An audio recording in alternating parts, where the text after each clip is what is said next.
समुद्र को बड़ा घमंड था, क्या कि मैं पूरी दुनिया को डुबा सकता हूं। लेकिन समुद्र का भी घमंड तब पानी पानी फिर गया जब एक तेल की बूंद आई और वह पानी पर तैर करके चली गई, तो समुद्र का घमंड भी चकनाचूर हो गया। और धन्य है हनुमान जी, ये हनुमान जी का प्रताप तो देखिए, हनुमान जी ने रावण के घमंड को भी चकनाचूर कर दिया। इसलिए मेरे पागलों, एक बात आज की कथा की नोट कर लीजिए सिद्धांत के रूप में, हमें अभिमान नहीं पालना, अपने हृदय में भगवान को जगाना है। अगर आप अपने हृदय में भगवान को जगा लेंगे तो आप कभी भी नहीं बिखरेंगे, आप सदा निखरते ही रहेंगे। बोलो जय सिया राम। लेकिन हम लोग भी इतने अद्भुत लोग हैं, इतनी जल्दी अभिमान आ जाता है कि हनुमान जी बचाएं। थोड़ा सा भी काम कर लें, 2-4 लोग महिमा गा दें, फिर तो आदमी देखो फूला नहीं सहाता। कोई ना बताए तो खुद ही बताने लगते हैं। एक बार 2 मित्र थे, एक खुरई का चंगीलाल, एक खुरई का हमारा चेला है चंगीलाल। चंगीलाल का मित्र मंगीलाल। तो चंगीलाल ससुराल जाने लगा, मंगीलाल से बोला क्या तुम चलोगे? मंगीलाल बोला हम चलेंगे तो पर कपड़े नहीं पहने। चंगीलाल बोला, मित्र बोला कोई बात नहीं, आप हमारे ले लो, हम में तुम में क्या अंतर है। दोनों ससुराल गए।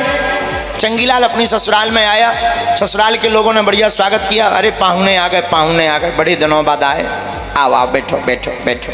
बैठ गए, चंगीलाल बैठा, शरबत आया, चाय आई, मालपुआ आए।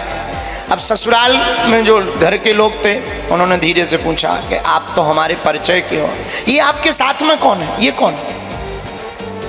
चंगीलाल बोला हाँ, आपने ठीक पूछा, दरअसल ये हमारे मित्र हैं, हम आ रहे थे ससुराल, हमने सोचा एक से भले दो, तो इनसे कहा कि तुम भी चलो। ये बोले हमारे पास कपड़े नहीं है, तो हैं तो हमारे मित्र पर कपड़े हमारे। मित्र को बड़ा बुरा लगा, ये बताओ है? एक तो ले आए, ऊपर से बेइज्जती करा रहे। मित्र अकेले में ले गया, बोले देखो भाई अब तो हम तो जा रहे हैं, हमारा तो दिमाग खराब। क्या हुआ भाई? उन्होंने हमारे बारे में पूछा था कि कपड़ों के बारे में, हमारे बारे में पूछा था, हमारे बारे में बताते, कपड़ों के बारे में क्या बताना? शर्म नहीं आती? चंगीलाल बोला अच्छा लो अब नहीं बताएंगे, अब क्षमा करो, अब नहीं बताएंगे। पड़ोस में बैठने गए, ससुराल में ही। शाम को जब पड़ोस में बैठने गए तो पड़ोसियों ने पूछा आप तो आ गए, बहुत दिन बाद आए, बहुत अच्छा लगा, भोजन पानी हो गया कि नहीं? चंगीलाल ने कहा हो गया। अच्छा ये आपके साथ में कौन है? ये पहली बार हमने देखे। तो मंगीलाल की तरफ इशारा करके चंगीलाल ने परिचय बताया, ये हमारे गांव के हैं, बहुत अच्छे हैं, लंगोटिया यार हैं, हमारे घनिष्ठ मित्र हैं, हम ससुराल आ रहे थे, हमने सोचा चलो एक से भले दो, इनसे कहा तुम भी चलो, और ये जो कपड़े हैं ये कपड़े इन्हीं के हैं। अब मित्र का और दिमाग खराब, मित्र कोने में ले जाके कान पकड़ के बोला एक बात बताओ, कपड़ों की बात ही क्यों करनी? उन्होंने कपड़ों के बारे में पूछा कि हमारे बारे में पूछ रहे, तुम कपड़ों के बारे में बता रहे। बोले अब नाराज मत, अब नहीं बोलेंगे। अब चुप हो गया। तीसरी जगह गया ससुराल में ही, वहां भी परिचय पूछा आपके साथ कौन है? तो वही परिचय दिया, बहुत अच्छे हैं, गांव के हैं, हमारे बचपन के मित्र हैं, साथ में खेले पड़े बड़े, हम ससुराल आ रहे थे, हमने सोचा एक से भले दो, ये भी हमारे साथ चले आए, लेकिन हम और सब बताएंगे, कपड़ों के बारे में नहीं बताएंगे। बताओ, ऐसे लोग हैं, एक काम कर लेते हैं तो बार बार बताते हैं ताकि दुनिया जाने कि हमने ऐसा कर लिया।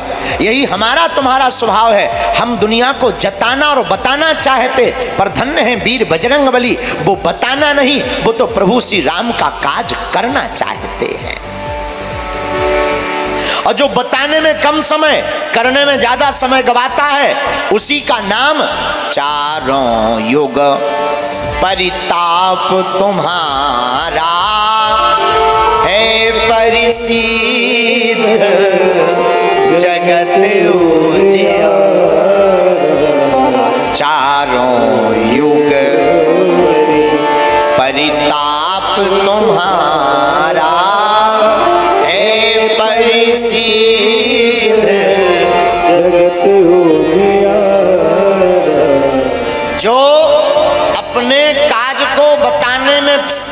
ध्यान नहीं देता, करने में ध्यान देता, उसी का चारों युगों में प्रताप छा जाता है। इसलिए खुरई के पागलों, आज की हनुमंत कथा में यही सीखना है कि हमें अभिमान में भरने के लिए अपनी प्रशंसा नहीं सुननी, अपितु भगवान से भरने के लिए भगवान की कथा को सुनना है। महाराज जी, कथा सुनने से क्या होगा? क्या कथा सुनने से अभिमान चला जाएगा?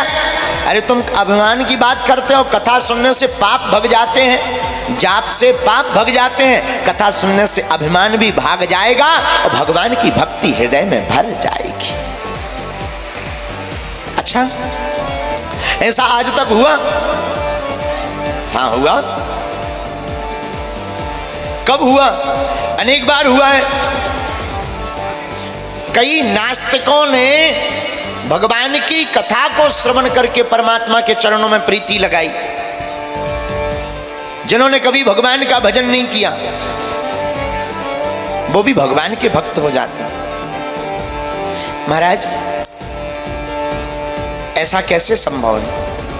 भैया, भगवान की कथा जब मीठी मीठी कानों से अंदर आती है तो हृदय के पापों को भगाकर भक्ति भर जाती है और हमें फिर परमात्मा की प्राप्ति हो जाती है। बोलो जय सिया राम। जोर से बोलो, और जोर से बोलो।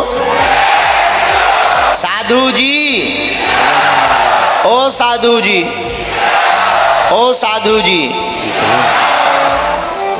भगवान की कथा को जो भी सुनता है उसकी भक्ति बड़ी दृढ़ हो जाती है, मन बड़ा निर्मल हो जाता है और मन का जो विकार है, मन के विकारों के कारण जो हमारा परमात्मा में मन नहीं लगता, वो मन हमारा शांत होकर प्रभु के चरणों में प्रीति बढ़ा देता है। एक महात्मा कहते थे, पंडित जी, भगवान की कथा ठीक वैसी औषधि है जैसे बहुत भयंकर सिर दर्द कर रहा हो तो डिस्प्रिन की गोली खा लो, तुरंत आराम लग जाएगा, तत्क्षण लाभ हो जाएगा। उसी प्रकार जैसे भूतों को भगाने के लिए हनुमान जी का नाम ले लो, सोई चमीटा की मार लगने लगती है।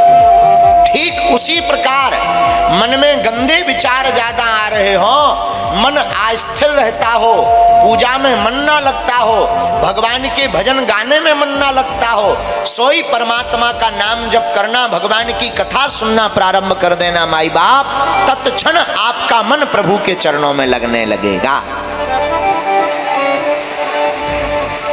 विकार को मिटाती है, विचार को बदलती है और परमात्मा का प्रचार कराती है, यह भगवान की कथा है। लेकिन आजकल हम लोग भगवान की कथा भी कई लोग मनोरंजन के लिए जाते हैं। चलो बाहर में गया, घर पे मन नहीं लग रहा, 3 घंटे बागेश्वर वाले महाराज आए, 3 घंटे मन लगेगा। कुछ लोग तो इसीलिए आते, कुछ लोग कोई काम नहीं जेब ही काटने आ जाते। हाँ, कथा में श्रोता भी अनेक प्रकार के आते। कुछ लोग घर से मोबाइल नहीं ले आएंगे, यहाँ से 4-6 मोबाइल ले जाएंगे। बोलो जय सिया राम। जोर से बोलो, और जोर से बोलो। एक बार एक आदमी हमें मिला, बोला गुरुजी भगवान के मंदिरों में चोरी क्यों हो जाती है? अब हम बोलें सो बोलें क्या? हमने कहा देखो भैया, भगवान की आदत है, जिसका चित्त जहाँ रखा रहता भगवान उसी की चोरी करवा देता है। वो आदमी भी बड़ा तार्किक था, अब ये नहीं बताएंगे कि वो खुरई का था, बड़ा तार्किक था। बोला गुरुजी हमारा चित्त तो हमारी लुगाई पे रखा, वो नहीं आज तक चोरी हुई। तार्किक था, बड़ा तार्किक। हमने कहा भैया, हमने कहा देखो खतरनाक चीजें चोर ले भी नहीं जाते हैं। बड़ा हंस गया। तो हम आपको कहना ये चाह रहे, हमारा चित्त जहां रखा रहेगा भगवान वहीं चोट करते हैं। और एक महात्मा कहते हैं, माया को सब कोई भजे पर माधव भजे न को, जो कदापि माधव भजे सो माया माया चेरी हो। माया को सब भजते हैं, माया सबको चाहिए, माधव केवल भगवान के भक्त को चाहिए, राघव केवल भगवान के भक्त को चाहिए। और हनुमान जी से किसी ने पूछा आपको क्या प्रिय है? हनुमान जी कहते हैं हमें तो राम और राम की कथा ही प्रिय है। और हम हनुमान जी के भक्त कब माने जाएंगे? हमारे अंदर हनुमान जी की भक्ति आई या नहीं, इसका परिचय क्या है? हनुमान जी हमारी पूजा स्वीकार कर रहे या नहीं, इसकी परिचय क्या है, इसका प्रमाण पत्र क्या है? माई बाप जब तुम्हें भी भगवान की कथा और भगवान का नाम प्रिय लगने लगे, समझना तुम पर हनुमान जी की कृपा हो गई। जब तुम्हारी माला में मन लगने लगे, जब तुम्हारा राम जपने में मन लगने लगे, जब भगवान की कथा में आकर बैठकर तुम्हारी आंखों से झरझर करके आंसू बहने लगे, जब मन तुम्हारा तन पुलकित होने लगे और मन तुम्हारा रोमांचित हो जाए, हृदय गदगदता से भर जाए भगवान को देखकर, भगवान का नाम सुनकर, समझना भैया तुम हनुमान जी के पगला हो गए हो। क्यों? भक्ति की पहचान नेत्रों से होती है, आंखें बता देती हैं ये भक्त है भी या नहीं। और आंखें झरझर होने लगे, समझना आप भगवान के भक्त हो गए। इसलिए भैया माई बाप आज की कथा का सूत्र ले लीजिए, भगवान की भक्ति को हृदय में भरना है या भगवान को पाना है, तो माई बाप भगवान को पाने के लिए हमें अभिमान नहीं पालना है, हमें भगवान को पाने के लिए स्वाभिमान पालना है। स्वाभिमान को जगाना है। क्यों? जिसे मैं की हवा लगी उसे न कभी दुआ लगी न दवा लगी। जिससे अहम की हवा लग जाती है उसे फिर ना दुआ लगती है ना दवा लगती है। महाराज जी अब तक हमसे अभिमान हो गया, अब ना होवे तो क्या करें? हनुमान जी के चरणों को पकड़ लो, रोज हनुमान चालीसा का पाठ करो। माई बाप हनुमान जी ऐसे देवता हैं, हनुमान जी ऐसे दयालु करुणा निधान है कि उन्होंने अगर तुम्हारे माथ पर अपना हाथ रख दिया तो तुम्हारे अंदर भी राम नाम की भक्ति जाग जाएगी।